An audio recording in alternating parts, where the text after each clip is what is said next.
All right, y'all, come on. Come on in, come on in. It's about that time. We got to get to it. Let's do it. Come on in the room.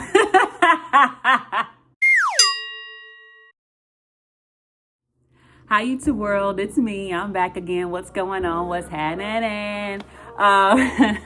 I decided since my last video was my favorite movies that I should do one about my favorite music.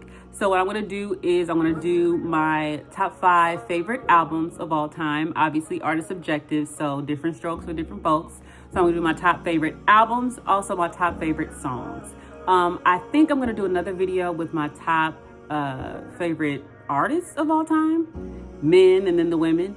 So that will probably come in a different video at a different date.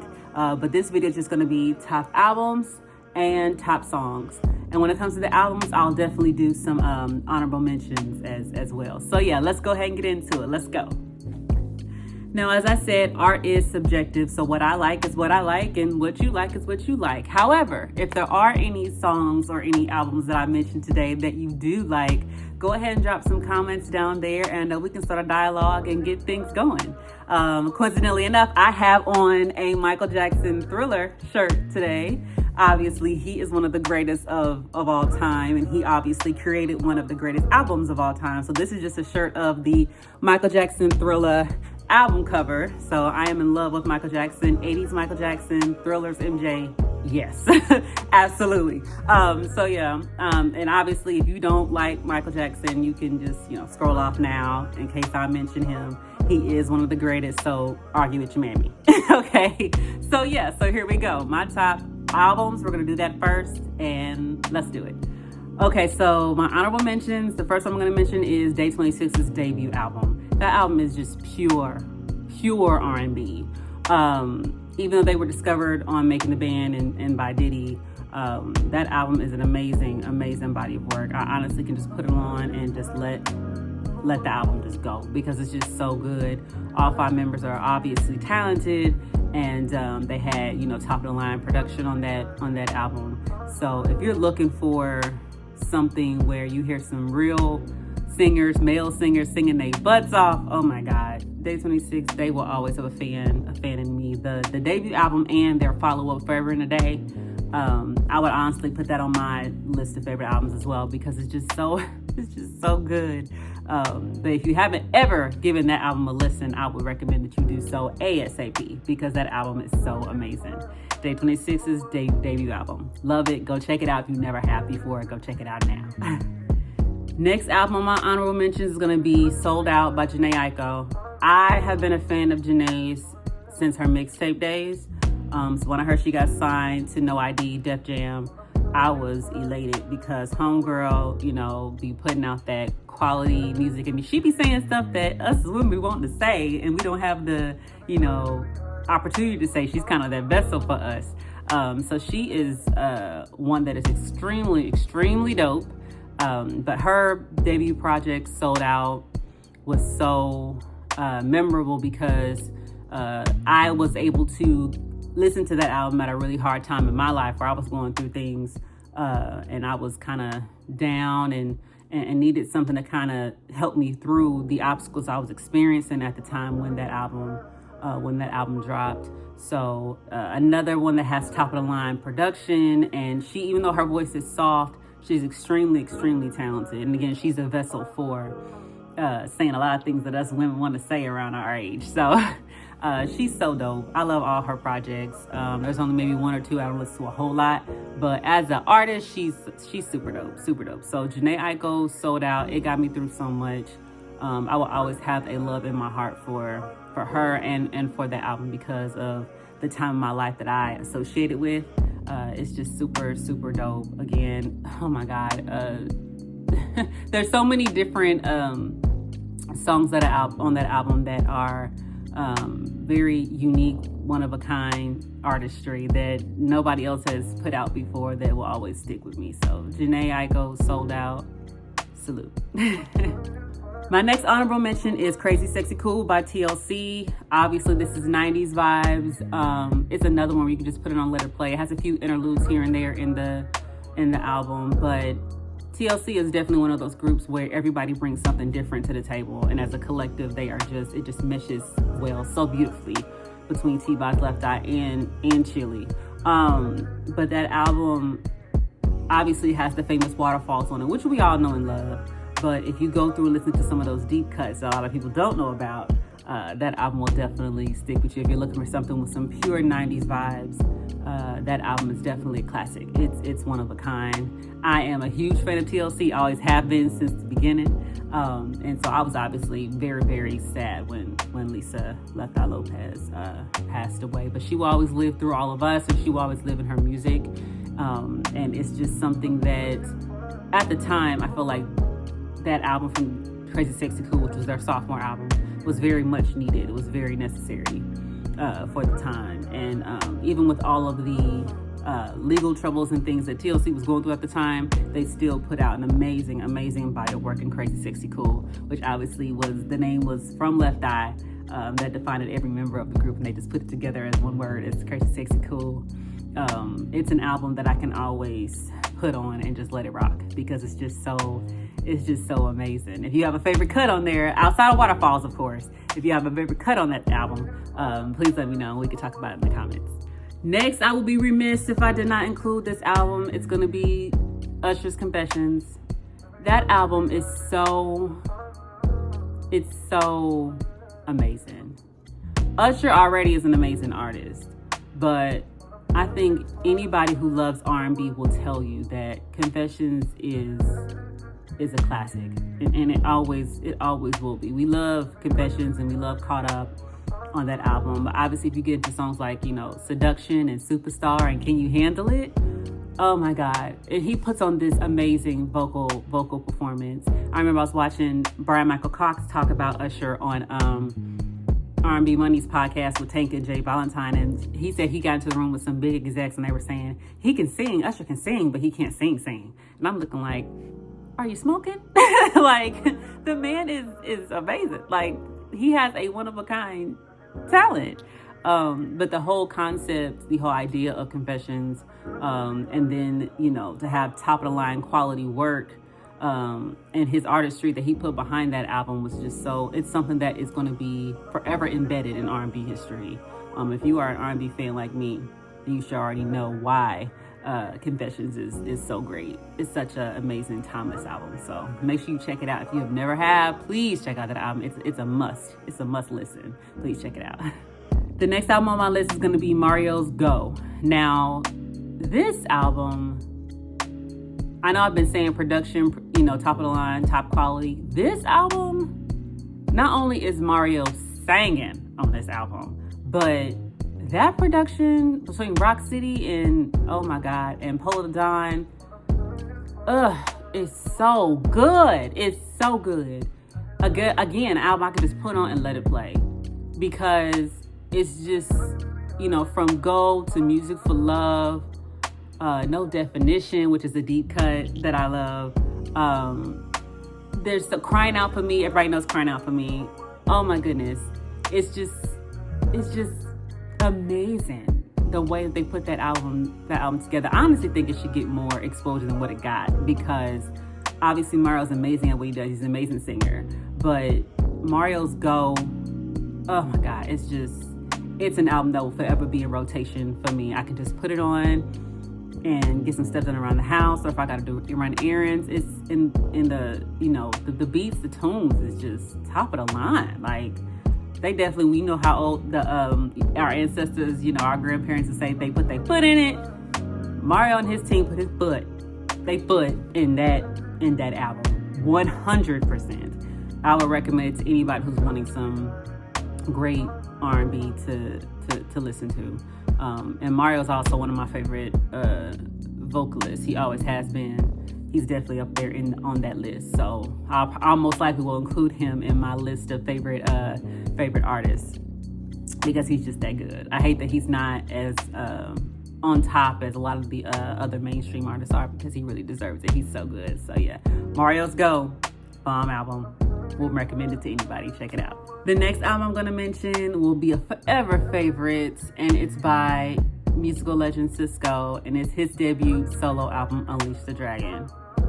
Oh my God. Cisco's one of those artists where nobody sounds like him. Like, no one sounds like him. he has such a range, such a power in his voice. You can tell he sings from his diaphragm. For him to be so small, he's like 5 feet. He's very, you know, small in height. But that big old voice to come out of him is just amazing. We all love Dru Hill. So when he put out this solo project, by the way, back then I was so in love with Cisco, okay? He was like my man. And that album came out in 1999. I was like, I thought me and Cisco was gonna get married. So when he came up with the Thong Song, I was like, oh my God. And then the actual debut album came out, and he has such a power, you know, in his voice.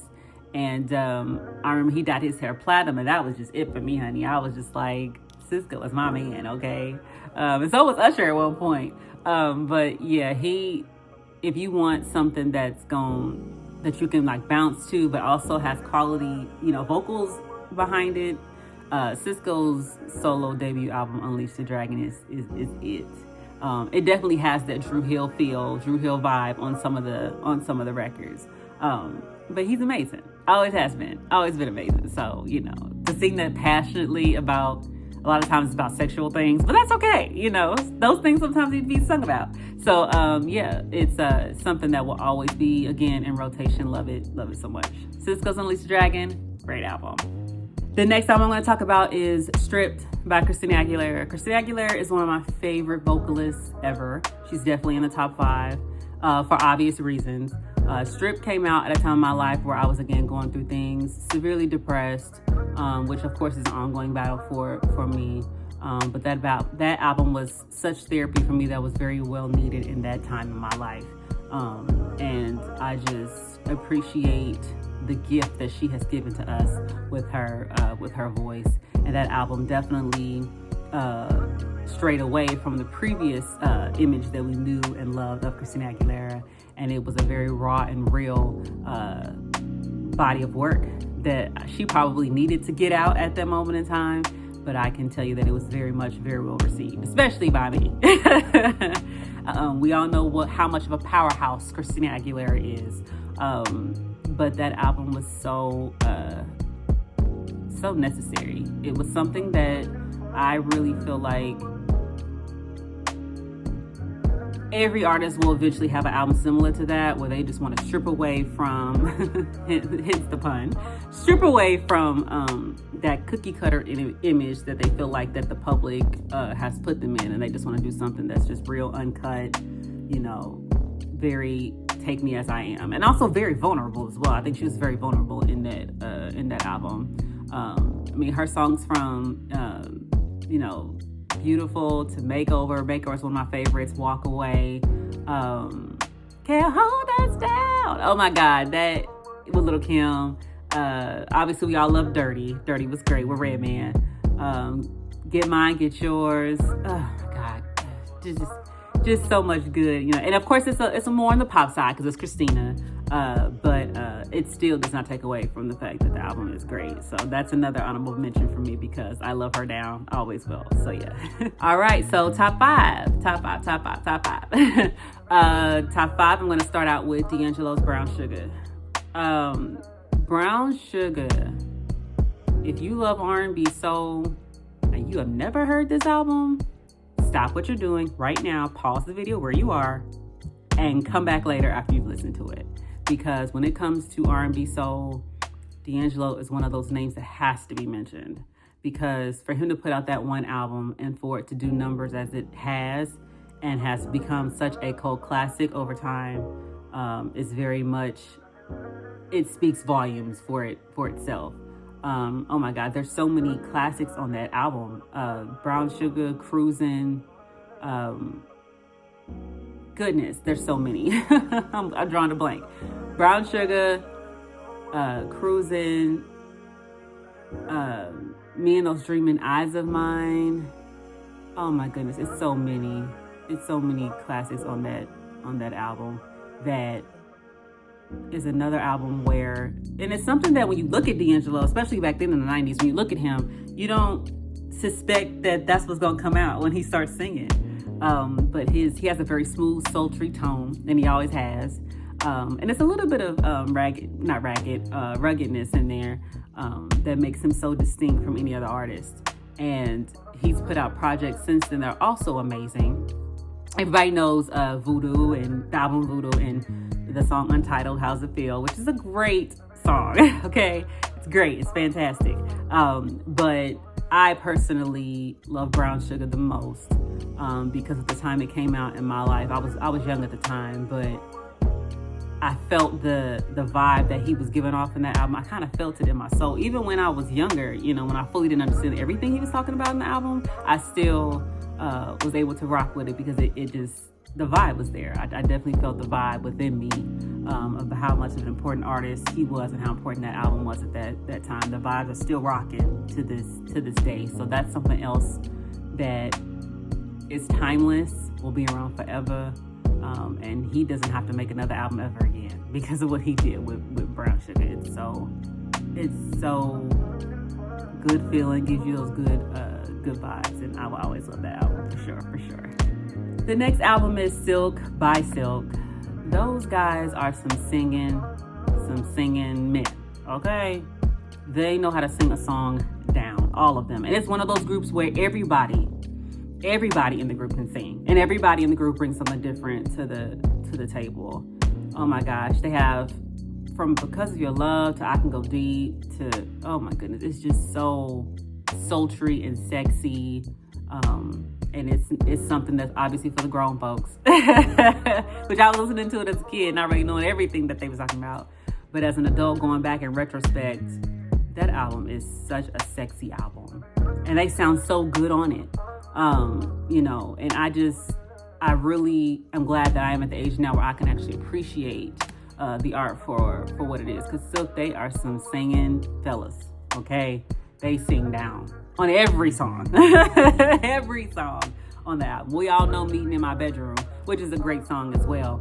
But even listening to that song, you know, when they were doing the different octaves, barrel, barrel, barrel, like, that is a clear, even if it's the only song you know by them, that's a clear indication that they are all about, you know, perfection. They're all about range, and everybody brings something different to the table. So it's something that is unique. It's a very unique sound that they have. Each of them have that works together beautifully as a collective. So I would definitely recommend Silk's self-titled album to anybody.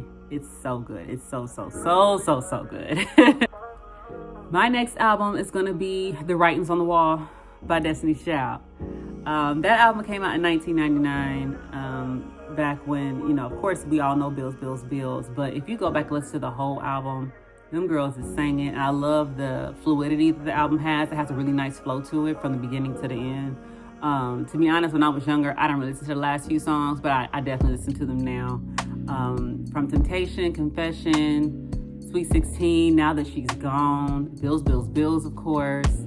It has such good 90s vibes on that album. And at the same time, in addition to 90s vibes, it also brings something different to the table that was not there before Destiny's Child, you know, came on the scene.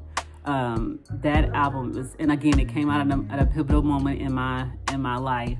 But obviously, specifically with Beyonce and Kelly, their vocal performances on that album are so palpable. They're very memorable, and it's a poignant part of R&B culture that is very much necessary, because they were the only girl group at that time that was really popping outside of, you know, TLC, black girl group, of course, at that.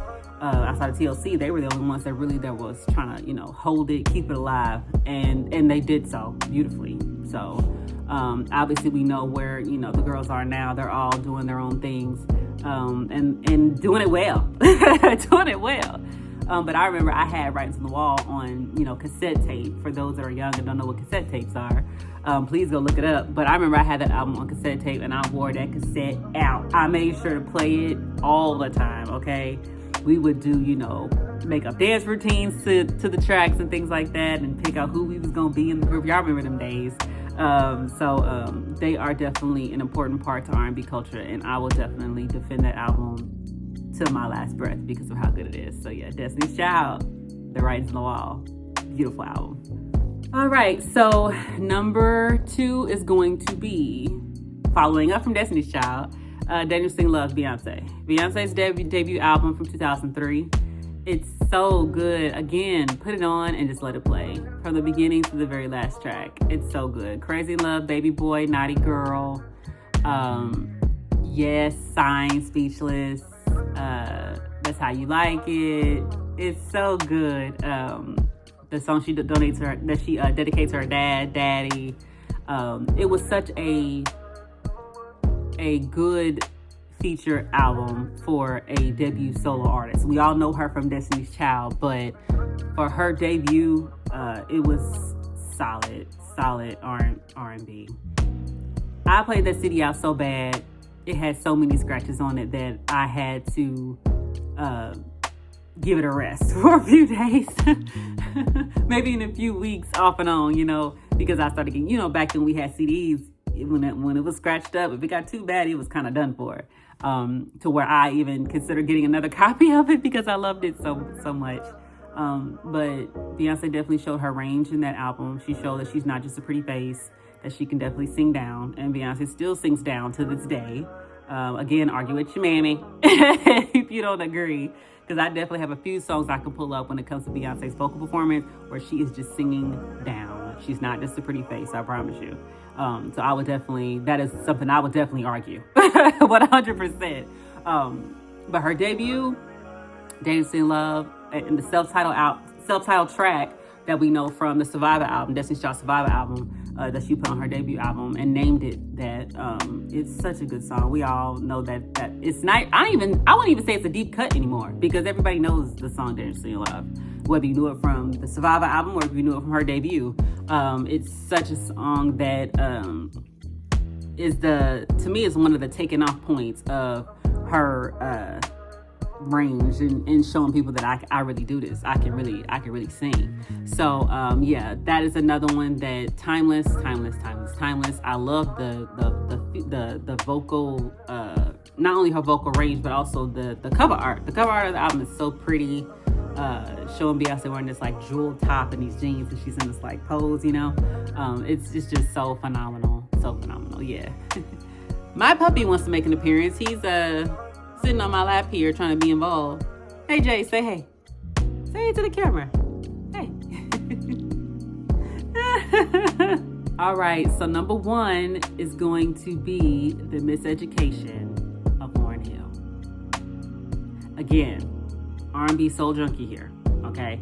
So if you understand and you know R&B/soul music, you know why The Miseducation of Lauryn Hill is so important. So many memorable and unique songs and sounds on that album. And for me, Lauryn Hill has a very sensual and sultry voice. It's like velvet when you hear it. At least it is to me. When I was young and I heard that album again, I didn't really understand the impact and why that album is so loved. And over time, again, has become a cult classic to where it's, I think, what was it? This year or last year, when they did the top albums, Apple did the top albums of all time, Lauryn Hill's album was number 1, rightfully so, because of how much of an impact it had, and still has, to be honest. Lauryn Hill has one of those voices that's very distinct, and you can pick it out of a hat and be like, that's Lauryn. That's her singing. And how she basically took, pieces of her life, which I think most, if not all artists do. They take influence from their own lives. But I think she did it in a way that was so distinct that it has impacted R&B hip hop culture until the end of time. And also, as we all know, not only does Lauryn rap on the album, she also sings as well. And so it's something that has stuck with me for forever and always will, because of the sound that she brought to it. And, it's not something that's so glamorized or the production is overdone. You can tell that she's standing firm in her authenticity. And that is something that does not come around every day. And that is very necessary. And so I think that because people knew and know now still, because the album is still phenomenal, that people will recognize how much that she was putting her own self into that album. And she was just like, this is me, take it or leave it. I think that's why the album has stood the test of time and everybody enjoys it as much as they do. So yeah, Lauryn Hill, Miseducation of Lauryn Hill, Classic. All right, so now we're gonna get into my favorite songs of all time. So this could be from any genre, any artist, any album. Note, I am an emo kid at heart, okay? So a lot of the songs that I love can be seen as very sad or depressing or what have you, but it's my list, my favorite songs. So here we go. Number 5 is Speechless by Beyonce. Beyonce's vocal performance on this song, the way she uses her high voice, her falsetto throughout the song is mesmerizing. I remember when I heard it the first time, I immediately went back and listened to it again because of how amazing she sounds. The song is a sensual grown-up song, so it's talking about grown-up things, but also it does leave a little bit to mystery, and I just love it. It puts me in a trance every time I hear it, and for me, I like to set the mood and turn out the lights, or at least have it kind of a dark setting in my room or wherever I am listening to that song. And obviously headphones are strongly recommended, noise canceling headphones, to listen to that song. And she just puts on an amazing, amazing performance. It's one of my favorites off of the Dangerously in Love album is Speechless. And the song it's over, I believe it's close to or over 3 minutes long. But once you get into that trance of the song, once it gets going, it's you don't even pay attention to the time. At least I didn't pay attention to the time. So yeah, the number 5 is going to be Beyonce's Speechless. Number 4 is Walk Away by Christina Aguilera. We all know she's a powerhouse. I heard that song when I was a little younger, and it's on the Stripped album. And it's a very sad, heartbreaking song. Obviously, she puts on a stellar vocal performance. But when I was able to actually listen to the lyrics, and you also, when you get in tune with the somber mood of the song, it kind of just takes you to a place, at least it did for me, to where now, to this day, it still has stuck with me after all these years. It's a very somber, sad song, and if you've been through any type of heartache, then you should be able to identify with that song. So it's definitely one of my favorites and always will be. So yeah. Number 3 is Stranger by Jhené Aiko. That was on her mixtape Selling Souls that she put out on streaming platforms a few years ago, so it was really recent. But I remember back when she was in her mixtape bag, and I used to play that song over and over and over in my car. It has a really unique beat on it that you don't hear all the time, but in addition to her voice, her nice, light, sultry voice, the lyrics obviously is another big thing on that track that stuck with me, and again takes me to a place what mood I was in or what mode I was in during that point in my life. But that whole mixtape Selling Souls is 5 stars. But Stranger was one of the lead singles she had on that mixtape, and it's amazing. It's something that I think every woman can identify with in one form or another. So yeah, that song is in my favorites, will always be, will strongly recommend. Number 2 is Bang Bang, My Baby Shot Me Down by Nancy Sinatra. Obviously, I was exposed to this song because of Kill Bill, because Kill Bill is my favorite movie, and it's the song that plays at the very beginning. It's the first musical track that you hear. And it obviously goes with the theme, the plot of the movie. But again, the lyrics and the vibe, the gloomy mood of the song, and just like I said about Stranger and about Walk Away, it's just something that you can identify with if you've been through any sort of pain, especially pain from a loved one, someone who, you know, claimed to love you and then ended up betraying you. So it's like I said, the gloominess of the song is just, it sounds like something that I've never heard before I heard that track. And even with it doesn't have like major bass in it or anything like that, major orchestra or nothing. It's just, you know, one string chord going in the background, and then Nancy Sinatra's voice. So I first heard it in Kill Bill. Now it's become a favorite. And I would understand if there's a lot of people out there like me who, you know, now that they love Kill Bill, love that song, because they kind of go together. It's kind of like a marriage.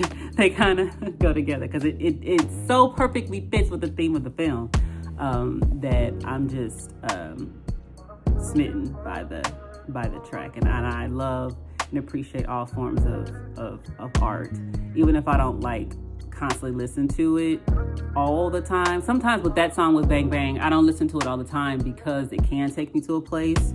So I kind of only listen to it when I'm watching Kill Bill, or if I'm already in a depressive or sad state, then that would be one of the songs that I would put on. So classic song, amazing, by an amazing artist, Nancy Sinatra, daughter of Frank Sinatra. So amazing song, impactful song, will live on forever. So yeah, my number one favorite song is by Christina Aguilera. So she makes my list twice, and it's one of her debuts, Reflection. As we know, it's from the Disney film Mulan, so it's on the Mulan soundtrack. But I was very young when I heard that song, and I was able to identify with the lyrics in so many ways. And obviously, like I said, Christina is amazing vocally. So I've always compared myself or saw myself in that song because of the lyrics. And again, it's another song I try to stay away from because it'll make me all, emotional, because I'm so emo at heart. But it's something that I remember I performed it at my 9th grade talent show, because I just love the song so much. And recently, Christina did her 25-year anniversary of her debut album. And she, of course, that song was the last track, so she performed it last. And just when I thought she could not perfect that song anymore, I watched that about a week ago. I watched that special that she did regarding her 25th anniversary of her self-titled album. And when she got to that song, I was in tears. I had my headphones on. Everybody was asleep in my house. So I had to, of course, I wasn't crying out loud. I was like, tears were falling, but I was just, silently tapping like, yes, that was beautiful. Because, like I said, she's amazing. She's a powerhouse. So she took that song and just magnified it into something. It was already great, and she magnified it into something greater with that performance. So it's amazing. It's beautiful, heartfelt, and I love it so much. I hold it near and dear to my heart because it came out at a time where I felt like I very much needed it. So yeah, there you have it. That is my list of my favorite albums and songs of all time. Again, if you have any songs that you like from this list, let me know in the comments and let me know why, and we'll go ahead and talk down there. Or if there's any songs you never heard of that you now want to check out based on this video, again, leave comments, and I will definitely attempt to answer all of the comments that I see down there, because I definitely like talking to people. I like talking to people with similar tastes that I have. So definitely leave those comments below. And I will definitely be back soon to post another video. I appreciate you so much for watching. Like, comment, and subscribe. Thank you to everybody. Thank you for watching, and I'll see you next time.